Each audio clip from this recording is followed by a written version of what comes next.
നമസ്കാരം, ഞാൻ Sandra, consultant psychologist Unav mind and behaviour centre. നമ്മൾ ഇന്ന് സംസാരിക്കാൻ പോകുന്ന വിഷയം ഷെയർഡ് സൈക്കോട്ടിക് ഡിസോർഡറിനെ കുറിച്ചിട്ടാണ്.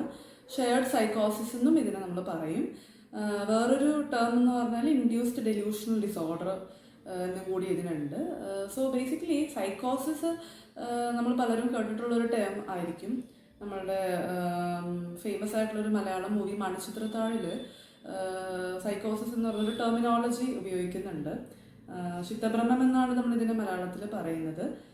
സോ ഇതിൽ സിമ്പിളായിട്ട് നമ്മൾ പറയാനാണെങ്കിൽ റിയലും അൺറിയലും തമ്മിലുള്ള ഡിഫറൻസ് തിരിച്ചറിയാൻ പറ്റാത്ത ഒരു മാനസികാവസ്ഥ, അല്ലെങ്കിൽ റിയാലിറ്റിയിൽ നിന്നും ഡിസ്കണക്റ്റ് ആയിട്ട് റിയാലിറ്റിയുമായിട്ട് ഒരു ടച്ച് ഇല്ലാതെ നിൽക്കുന്ന ഒരു അവസ്ഥേനെയാണ് നമ്മൾ സൈക്കോസിസ് എന്ന് വിളിക്കുന്നത്. അപ്പോൾ ഇതിന് പ്രധാനമായിട്ട് രണ്ട് ലക്ഷണങ്ങളാണ് കാണിക്കുന്നത്: ഹാലൂസിനേഷൻ ആൻഡ് ഡെലൂഷൻസ്. ഹാലൂസിനേഷൻ എന്ന് പറയുമ്പോൾ ഒരു എക്സ്റ്റേണൽ ഒരു സ്റ്റിമുലയുടെ പ്രസൻസ് ഇല്ലാതെ നമ്മൾ ഒരു ഒബ്ജക്റ്റ് കാണുന്നുണ്ട് അല്ലെങ്കിൽ എന്തെങ്കിലും കേൾക്കുന്നുണ്ട് എന്നൊക്കെ നമ്മൾ പലരും പറയുന്നുണ്ട്. അപ്പം അതിനെ നമ്മൾ ഹാലൂസിനേഷൻ എന്ന് വിളിക്കുന്നത്. കോമൺ ആയിട്ട് കാണുന്ന hallucination visual and auditory hallucination ആണ്. വിഷ്വൽ ഹാലൂസിനേഷൻ ആണ് കൂടുതലും കാണുന്നത്. അതായത് ചിലപ്പോൾ നമ്മൾ ഒരു വ്യക്തി ഒരു നിഴല് കാണുന്നു അല്ലെങ്കിൽ ഒരു ഇമേജ് കാണുന്നു എന്ന് പറയുന്നു, എന്നാൽ അവിടെ അങ്ങനെ ഒരു പ്രസൻസ് ഒന്നും ഇല്ല. അതേ തന്നെ നമ്മളതിന് കാണുന്നതിന് വിഷ്വൽ ഹാലൂസിനേഷൻ. കേൾക്കുന്നുണ്ടെങ്കിൽ, അതായത് ഇപ്പോൾ ആരെങ്കിലും നമ്മളോട് സംസാരിക്കുന്നതായിട്ട് നമുക്ക് ചെവിയിൽ കേൾക്കാം, അല്ലെങ്കിൽ ആരെങ്കിലും സംസാരിക്കുന്നത് ഓവർ ഹിയർ ചെയ്യുന്നു.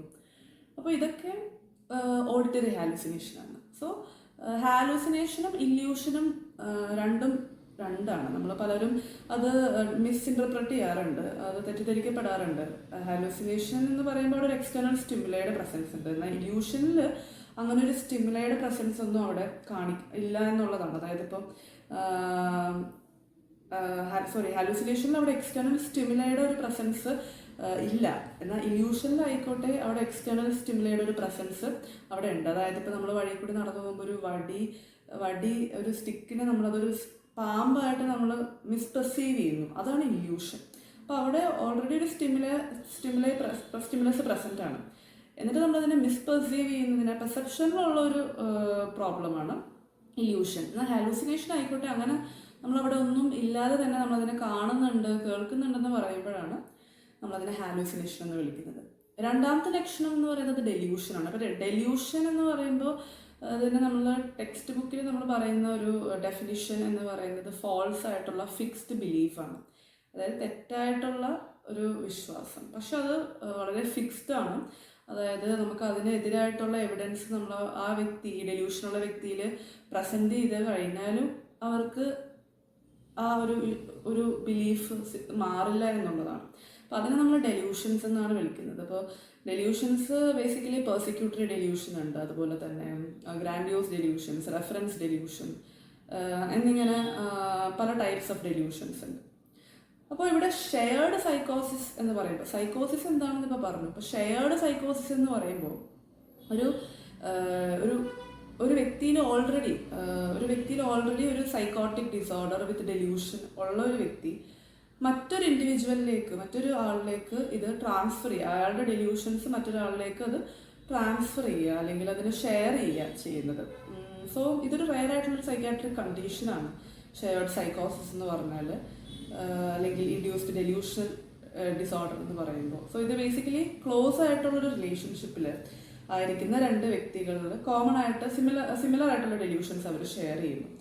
അതിപ്പോൾ ഇവിടെ പറയുമ്പോൾ പ്രൈമറി ആൻഡ് സെക്കൻഡറി ഇൻഡിവിജ്വൽ ഉണ്ട്. അപ്പോൾ പ്രൈമറി ഇൻഡിവിജ്വലിന് ഓൾറെഡി ഒരു സൈക്കോട്ടിക് ഡിസോർഡർ ഉണ്ട്, ഡെല്യൂഷൻസ് അയാളിലുണ്ട്. അയാൾ മറ്റു വ്യക്തിയിലേക്ക് അത് പാസ് ചെയ്യാണ്, ട്രാൻസ്ഫർ ചെയ്യുന്നത്. അതും ക്ലോസ് ആയിട്ടുള്ള റിലേഷൻഷിപ്പിലുള്ള ആരെങ്കിലുമൊക്കെ ആയിട്ടായിരിക്കും. ചിലപ്പോൾ ഈ പ്രൈമറി ഇൻഡിവിജ്വൽ മറ്റൊരു സെക്കൻഡറി ഇൻഡിവിജ്വൽ മാത്രമായിരിക്കും, ചിലപ്പോൾ ഒന്നല്ല അതിൽ കൂടുതൽ ആളുകളിലേക്കും ഒരു ലാർജർ നമ്പർ ഓഫ് ഗ്രൂപ്പ്സിലേക്കും ഒക്കെ ഇത് ഷെയർ ചെയ്യാം. സോ ഇതാണ് ബേസിക്കലി ഷെയർഡ് സൈക്കോസിസിൻ്റെ ഒരു ക്യാരക്ടറിസ്റ്റിക് എന്ന് പറഞ്ഞാൽ. സോ ഇവിടെ സെക്കൻഡറി പേഴ്സൺ ഉണ്ടാകുന്ന ഡെല്യൂഷൻസ് പ്രൈമറി ആളുടെ ഡെല്യൂഷൻസുമായിട്ട് സെയിം ആണ്. ഇവരെ തമ്മിൽ സെപ്പറേറ്റ് ചെയ്ത് കഴിയുമ്പോൾ സെക്കൻഡറി പേഴ്സണിലുള്ള ഡെല്യൂഷൻസ് പെട്ടെന്ന് സൂൺ തന്നെ ഡിസപ്പിയർ ആവുകയും ചെയ്യും. സോ ഇതിനെ നമ്മൾ ഫ്രഞ്ചിൽ ഈ ഒരു ഷെയർഡ് സൈക്കോസിസിന് ഫ്രഞ്ചിൽ വേറൊരു പേര് നമ്മൾ പറയുന്ന ഫോളി ഡ്യൂ എന്ന് പറയും. So this is madness for two എന്ന് പറയും. Even madness for more than two people ഉണ്ട്, അല്ലെങ്കിൽ ലാർജർ ഗ്രൂപ്പ്സ് എമംഗ് ഫാമിലീസിൽ നമ്മൾ പറയുന്നതിന് അതിന് നമ്മൾ ഫോളി ഫെമിയു എന്നാണ്, ഫോളി ഫെമിയു എന്നാണ് പറയുന്നത്. സോ അത് ഫാമിലി മെമ്പേഴ്സിൻ്റെ ഇടയിൽ കാണപ്പെടുന്ന ഷെയർഡ് സൈക്കോസിസ് ആണ്. സോ ഇതിൻ്റെ ഈ ഒരു സൈക്കോസിസ് ഡെവലപ്പ് ചെയ്യാനായിട്ടുള്ള ഫാക്ടേഴ്സ് കോൺട്രിബ്യൂട്ട് ചെയ്യുന്ന 2-3 ഫാക്ടേഴ്സ് ഉണ്ട്. ഈ ഒരു SPD, അതായത് ഷെയർഡ് സൈക്കോട്ടിക് ഡിസോർഡർ ഡെവലപ്പ് ചെയ്യാനായിട്ടുള്ള 2-3 ഫാക്ടേഴ്സ് എന്ന് പറയുന്നത്, ഒന്നാമത്തെ സോഷ്യൽ ഐസൊലേഷൻ ആണ്. സോഷ്യൽ ഐസൊലേഷനിൽ ഔട്ടർ എൻവിറോൺമെൻറ്റ്, ഔട്ട്സൈഡ് വേൾഡുമായിട്ടൊരു കോണ്ടാക്റ്റ് അവർക്ക് കുറവാണെന്നുണ്ടെങ്കിൽ, അവർ മറ്റ് ഔട്ട്സൈഡ് വേൾഡുമായിട്ടുള്ള ടച്ച് അവർക്ക് വളരെ കുറവാണ്, ഇൻട്രാക്ഷൻ കുറവാണെന്നുണ്ടെങ്കിൽ അവർ ഈസിലി തന്നെ ഈ പ്രൈമറി ഇൻഡിവിജ്വലിൻ്റെ ഡെല്യൂഷൻസ് വളരെ ഈസിലി തന്നെ അവർ വിശ്വസിക്കുകയും അവരിലേക്ക് അത് ഉൾക്കൊള്ളുകയും ചെയ്യുമെന്നുള്ളതാണ്. കാരണം അവർക്ക് വേറൊരു രീതിയിൽ പെർസീവ് ചെയ്യാനോ ഇത് വേറെ ആരോടെങ്കിലും ഷെയർ ചെയ്യാനോ ഉള്ള ഒരു സ്പേസ് അവിടെ ഇല്ല. രണ്ടാമത്തെ ഒരു ഫാക്ടർ എന്ന് പറഞ്ഞാൽ ഡോമിനൻറ്റ് പാസീവ് റിലേഷൻഷിപ്പ്. ഈ primary individual is always dominant and very intelligent that they can influence or they can convince the secondary individual to believe or to like അവരുടെ ഡെല്യൂഷൻസ് അവരുടെ ബിലീവ് ചെയ്യാൻ വേണ്ടിയിട്ടുള്ള രീതിയിലുള്ള. അപ്പോൾ ഈ സെക്കൻഡറി ഇൻഡിവിജ്വൽ ഓൾവേസ് പാസീവ് ആയിരിക്കും, അവർ ഭയങ്കര സജസ്റ്റബിൾ ആയിരിക്കും. സോ അവർ ഇങ്ങനത്തെ വളരെ ഇതിനോട് ഈ ഒരു ഡിസോർഡർ ഡെവലപ്പ് ചെയ്യാൻ വളരെ സസെപ്റ്റിബിൾ ആയിട്ടുള്ള ആൾക്കാരായിരിക്കും സെക്കൻഡറി ഇൻഡിവിജ്വൽസ്. മൂന്നാമത്തെ ഒരു ഫാക്ടർ സജസ്റ്റബിലിറ്റിയാണ്. സജസ്റ്റബിലിറ്റി നമ്മൾ നേരത്തെ പറഞ്ഞ പോലെ തന്നെ secondary individuals they will be highly suggestible that they easily accept the delusional ideas of the primary individual. Okay, so ഇതാണ് മെയിനായിട്ട് വരുന്ന ഫാക്ടേഴ്സ് എന്ന് പറയുന്നത്.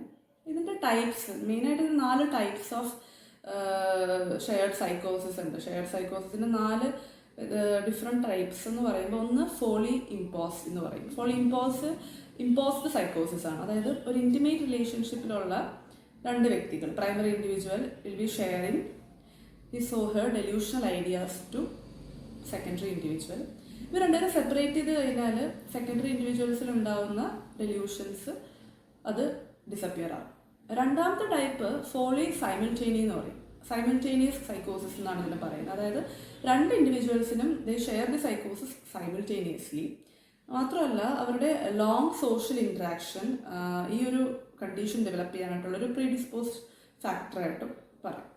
പിന്നെ നെക്സ്റ്റ് ടൈപ്പ് ഫോളി കമ്മ്യൂണിക്കി എന്ന് പറയും. ഫോളി കമ്മ്യൂണിക്കി കൂടുതലും കമ്മ്യൂണിക്കേറ്റഡ് സൈക്കോസിസ് നമ്മൾ ഇതിനെ പറയും. സോ ഇത് ബേസിക്കലി സെക്കൻഡറി ഇൻഡിവിജ്വലിൽ ആ ഡെല്യൂഷൻസ് ഡെവലപ്പ് ചെയ്ത് വരുന്നത് after a long period of resistance ആയിരിക്കും.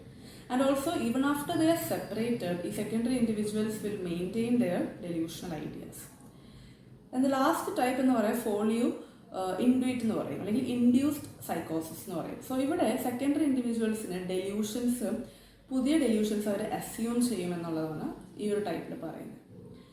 ഇതിൻ്റെ കാരണങ്ങൾ, കോസൽ ഫാക്ടേഴ്സ് അൺനോൺ ആണ്. പക്ഷേ ഇതിൻ്റെ റിസ്ക് ഫാക്ടേഴ്സ് നമുക്ക് കുറച്ച് പറയാനുണ്ട്. റിസ്ക് ഫാക്ടേഴ്സ് എന്ന് പറയുമ്പോൾ, ഒന്ന് the length of the relationship. അതായത് ആ വ്യക്തികൾ, ഈ പ്രൈമറി ഇൻഡ്യൂസറും ഈ ഇൻഡ്യൂസ്ഡ് ആവപ്പെടുന്ന വ്യക്തിയും അവരുടെ റിലേഷൻഷിപ്പിൻ്റെ ലോങ് ടേം ഡ്യൂറേഷൻ ലോങ് ആണ്, അല്ലെങ്കിൽ പ്രൈമറി ഇൻഡിവിജ്വലായിട്ടുള്ള അറ്റാച്ച്മെൻറ്റ് വളരെ അധികമാണെന്നുണ്ടെങ്കിൽ അതൊരു റിസ്ക് ഫാക്ടറാണ്. രണ്ടാമത്തത് നേച്ചർ ഓഫ് റിലേഷൻഷിപ്പ്. കൂടുതലും കേസസ് റിപ്പോർട്ട് ചെയ്യപ്പെട്ടിരിക്കുന്നത് ഫാമിലി മെമ്പേഴ്സിൻ്റെ ഇടയിലാണ്. അതായത് ഇപ്പോൾ മാരീഡ് ആയിട്ടുള്ള അല്ലെങ്കിൽ common law couples or between സിസ്റ്റേഴ്സൊക്കെ ഇത് കാണാം, കൂടുതലും ഇത് ഷെയർ ചെയ്യപ്പെടുന്നത് നമുക്ക് കാണാം.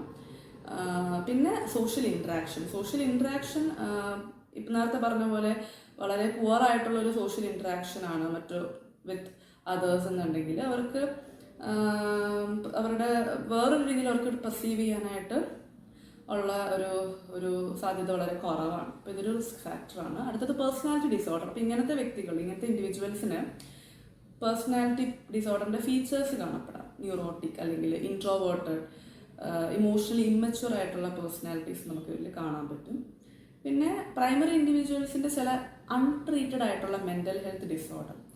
അപ്പോൾ അങ്ങനെ അൺട്രീറ്റഡ് ആയിട്ടുള്ള മെൻ്റൽ ഹെൽത്ത് ഡിസോർഡർ എന്തെങ്കിലും ഉണ്ടെങ്കിൽ ഇത് മറ്റ് പാർട്ട്ണർ അല്ലെങ്കിൽ ഫാമിലി മെമ്പേഴ്സിനെ ഇത് ഇൻഫ്ലുവൻസ് ചെയ്യും എന്നുള്ളതാണ്.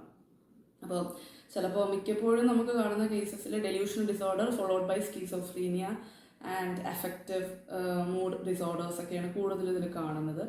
പിന്നെ നമ്മൾ വേറൊരു റിസ്ക് ഫാക്ടർ എന്ന് പറയുന്നത് കോഗ്നിറ്റീവ് ഇമ്പയർമെൻ്റ് ആണ്. കോഗ്നിറ്റീവ് ഇമ്പയർമെൻറ്റിൽ മെയിനായിട്ടും ഈ സെക്കൻഡറി ഇൻഡിവിജ്വൽസിൽ ജഡ്ജ്മെൻറ്റ് ചെയ്യാനുള്ള ഒരു കപ്പാസിറ്റി, അല്ലെങ്കിൽ അവർക്ക് ഇൻ്റലിജൻസ് ഒക്കെ ഭയങ്കര പുവറാണ്. അതുകൊണ്ടിട്ട് തന്നെ അവർക്ക് ഒരു പുവർ ജഡ്ജ്മെൻറ്റും പുവർ ഇൻ്റലിജൻസും ആയതുകൊണ്ടിട്ട് തന്നെ അവർക്ക് ഒരു ലോജിക്കലി തിങ്ക് ചെയ്യാൻ, അല്ലെങ്കിൽ ഈ പ്രൈമറി ഇൻഡിവിജ്വൽസിൻ്റെ ഡെലൂഷൻസിൻ്റെ ഐഡിയാസ് ലോജിക്കലി തിങ്ക് ചെയ്ത് അത് ഇൻ്റർപ്രറ്റ് ചെയ്യാൻ അവർക്ക്, അതിനെ അനലൈസ് ചെയ്യാനായിട്ടുള്ള കഴിവ് അവർക്ക് കുറവായതുകൊണ്ടിട്ട് they easily accept and believe it. പിന്നെ വേറൊരു കാരണം എന്ന് പറഞ്ഞാൽ കമ്മ്യൂണിക്കേഷൻ ഡിഫിക്കൽട്ടീസ് ആണ്. അതായത് അവർക്ക് difficulties, if they have difficulty to share their ideas, so അത് ഐസൊലേഷനിലേക്ക് പ്രിഫർ ചെയ്യും. അങ്ങനെ ഐസൊലേഷൻ വന്നിട്ട് പിന്നീട് സൈക്കോസിസ് ഡെവലപ്പ് ചെയ്യാം. പിന്നെ ഏജ് നോക്കുകയാണെങ്കിൽ the primary individuals will be older than the secondary individuals always younger ആയിരിക്കും. പിന്നെ ജെൻഡർ വൈസ് നോക്കുകയാണെങ്കിൽ കോമൺ ഇൻ ഫീമെയിൽസ് ആണ് കൂടുതലും കാണുന്നത്.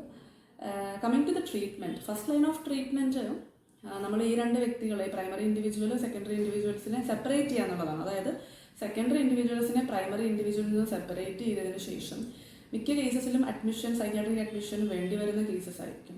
അപ്പോൾ അങ്ങനെ വരുമ്പോൾ ഈ പ്രൈമറി ഇൻഡിവിജ്വലിൻ്റെ ഇൻഫ്ലുവൻസസ് പയ്യെ ഗ്രാജുവലി ഡിസപ്പിയർ ആവും. ഓക്കെ, അതൊരു ഫസ്റ്റ് ലൈൻ ഓഫ് ട്രീറ്റ്മെൻ്റ് ആണ്. പിന്നെ അതല്ലാണ്ട് നമുക്ക് മെഡിക്കൽ മാനേജ്മെൻറ്റ് പറയുകയാണെങ്കിൽ ആൻറ്റിസൈക്കോട്ടിക്സ് ഓർ ആൻറ്റി ഡിപ്രസൻസ്, അല്ലെങ്കിൽ ഇതിൻ്റെ കോമ്പിനേഷൻ മൂഡ് സ്റ്റെബിലൈസേഴ്സ് ആൻഡ് ആൻറ്റിസൈക്കോട്ടിക്സ്, അല്ലെങ്കിൽ ആൻറ്റിസൈക്കോട്ടിക്സ് ആൻഡ് ആൻറ്റി ഡിപ്രസൻസ്. പിന്നെ സൈക്കോതെറാപ്പി, അത് ഇൻഡിവിജ്വൽ ആൻഡ് കൺജോയിൻ്റ് ആയിട്ടുള്ള സൈക്കോതെറാപ്പി ഹെൽപ്ഫുൾ ആയിരിക്കും. Then electro convulsive therapy, that is N option. പിന്നെ നമുക്ക് സൈക്കോ എഡ്യൂക്കേഷൻ ആണ്. അതായത് ഈ ഒരു കണ്ടീഷനെ പറ്റി അവരെ എഡ്യൂക്കേറ്റ് ചെയ്യുക, പേഷ്യൻസിനെ എഡ്യൂക്കേറ്റ് ചെയ്യുക എന്നുള്ളതൊക്കെ ഇതിൻ്റെ ഒരു ട്രീറ്റ്മെൻറ്റ് ലൈനാണ്. Okay, thank you.